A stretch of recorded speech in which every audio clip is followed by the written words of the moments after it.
Though the Dragon Ball manga and the Dragon Ball anime started out as simple homages to Journey to the West, the thing that has made the franchise what it is today, one of the most successful manga/anime series to ever be produced in Japan, what's made it the grandfather of the shonen battle genre, is the fact that it is a shonen battle series, where the strength of characters is constantly increasing through logical or completely ass-pulley means, where characters are constantly training to get more powerful, and the whole concept of self-improvement and facing newer, more powerful adversaries has become the norm, especially in the late Dragon Ball Z era, quote-unquote. And since we do live in a fandom that is so obsessed about fighting power, that's so obsessed about power levels and figuring out if this character from like this portion of Dragon Ball Z can beat this character from this portion of Dragon Ball Z, or can this Dragon Ball era character with this special ability beat a super perfect Cell, it's crazy. It can be a lot of fun, but it can also lead to quite a few many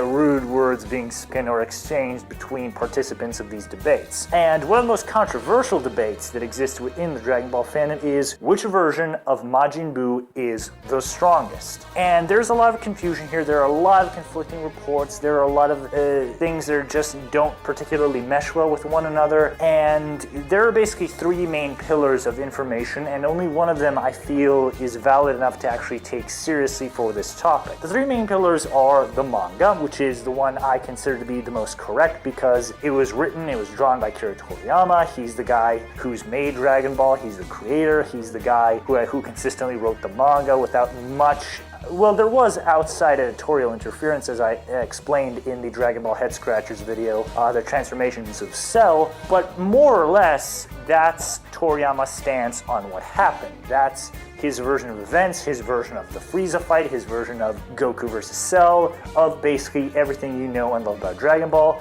That's the definitive, quote-unquote, purest version of his storyline, and the one that counts the most, if we're going to be honest with each other. Then we have two pillars that come from the anime. We have the original Japanese version of Dragon Ball Z, and then we have the English dub. And both of them, they do things very, very differently power-wise than what the manga does. See, the manga makes it very, very clear that Goku and Vegeta are no match for Super Buu. That they cannot fight Super Buu, and if they try to fight Super Buu, he will fucking kill them. And that's just where the manga stands on Goku in relation to Super Buu. But then later on, when Kid Buu shows up, Goku is perfectly fine with taking Kid Buu on in Super Saiyan 3. Whereas with Super Buu, there is a scene just after they manage to free everyone Super Buu has absorbed. So Piccolo, Gohan, Goten, and Trunks, they're all free. They're all still kind of miniature inside Super Buu's head. And Vegeta says, okay, let's go. We got everybody out. And then Goku, in a rare showing of genuine fear, he stops Vegeta and he tells him, no, if we leave right now without fusing, he's gonna fucking kill us. We're still, even though he's powered down a lot, now that he doesn't have anybody absorbed, he could still completely destroy us if we don't fuse. And Goku repeatedly, as long as Super Buu exists, Goku repeatedly touts fusion as the only way to beat him. That fusion or Gohan, who's really, really fucking powerful at this point, they are the only viable means of fighting Super Buu. But when Kid Buu shows up, Goku has the opportunity to use Vegito. He has the opportunity to fuse once again and destroy Kid Buu easily, even more easily than he did to Super Buu. But Goku refuses because now the fight is viable. Now Goku actually has a chance of beating Kid Buu on his own, and he doesn't want to resort to fusion. And this is, in my opinion, in the manga, about enough evidence to tell you guys that Kid Buu is inferior to Super Buu. Now, some people will try. The reason why this debate even happens so much is primarily because of the anime and the English dub. The manga, as far as I'm concerned, is very, very clear on where Goku stands in relation to Kid Buu and where he stands in relation to Super Buu. Super Buu is very clearly way, way too strong for him to take on without fusion, while Kid Buu is an opponent he actually could have beaten in Super Saiyan 3, but he wasn't able to build up enough power to launch a definitive, destroying attack on the little bastard. The anime makes things a lot more complicated because you have scenes of Super Saiyan 3 Goku taking on Gotenks absorbed Super Buu. Then you have scenes of Goku and Vegeta as mere Super Saiyans taking on Gotenks and Piccolo and Ultimate Gohan. And then you have scenes where Super Saiyan 2 Goku can take on Kid Buu, and then he can take it on in Super Saiyan 3. And then you have the narrator saying stuff like Kid Buu is the ultimate, most powerful, most amazing, ultra, mega, super, alpha, omega, powerful version of Buu that's ever existed. And then the English dub takes it a step further, where there's a line at the end of SS2 Goku versus Kid Buu where he says, "Darn you, your power, speed, strength, and power, you're twice as strong as you were before. You know, where's your limit?" And then there are probably other dub lines that try to emphasize Kid Buu as being the strongest character in the animated version. And as little sense as it makes for Goku and Vegeta to just suddenly get that powerful enough where they can take on a guy seemingly many times stronger than Buuhan with no training and no obvious power increase, but that's Toei. Toei has always been really, really fucking dumb when it comes to how strong characters are in relation to one another. I mean, you just have to see GT and especially Dragon Ball Super to get where I'm going from this. But then we have, but this is not good information if you ask me, as I view the manga as a separate continuity from the anime. The anime and the manga have a lot of similarities, but they do things distinctly different. The anime sometimes goes out of its way to acknowledge filler moments that are just exclusive to its version of events. Like Kid Buu versus Goku, you have the anime's version of Hell, which doesn't show up in the manga because Toriyama never really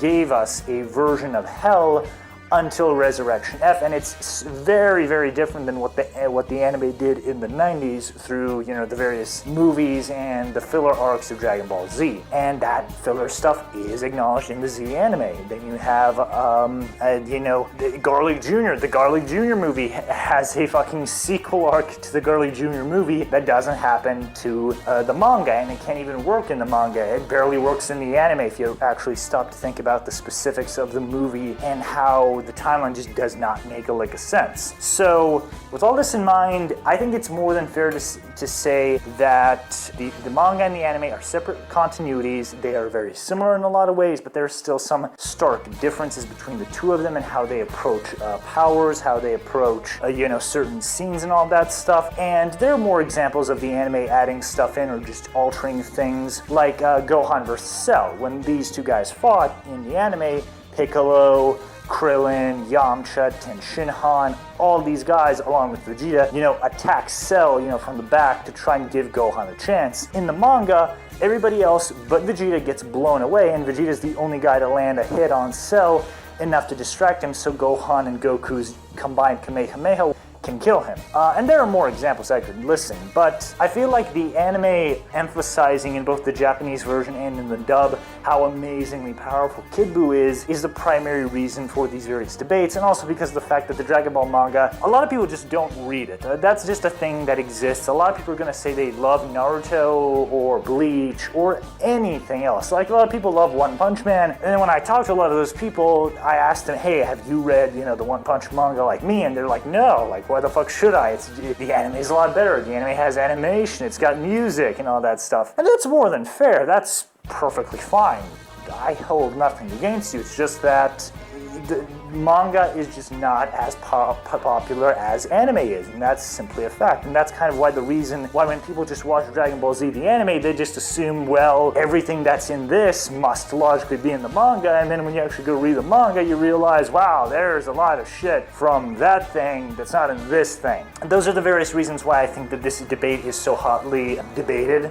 Yeah, that was a redundant sentence if I ever saw one. But that is kind of the crux of the issue. There's also the whole fact that the Kid Buu fight is kind of weird even in the manga, because usually the strongest version of a character is the one who's the final enemy. The version of Piccolo that Goku fights, Piccolo Jr., or just Piccolo as he will be referred to as throughout the remainder of the series, is the strongest version of Piccolo, and he's the final enemy of the quote-unquote Dragon Ball section of the storyline, even though the manga is always just Dragon Ball, but that's a whole other thing. Then you have, well, Vegeta is kind of an exemption, an example of how that doesn't happen too, because Vegeta's strongest form is his Ozaru / Great Ape form, and he is like a fucktillion times stronger as a Great Ape or an Ozaru than he is as a human, and yet Vegeta's human form form is the final adversary, not his truly most powerful state. Frieza's 100% is his strongest form. Cell's super perfect cell form is the final enemy, and that's his strongest form. And then you have Kid Buu, who's once again kind of an exception, where in the manga he is very obviously nowhere near as powerful as Super Buu, since Goku is nowhere near as powerful as Super Buu or Super Saiyan 3 Gotenks or Ultimate Gohan or Super Vegito.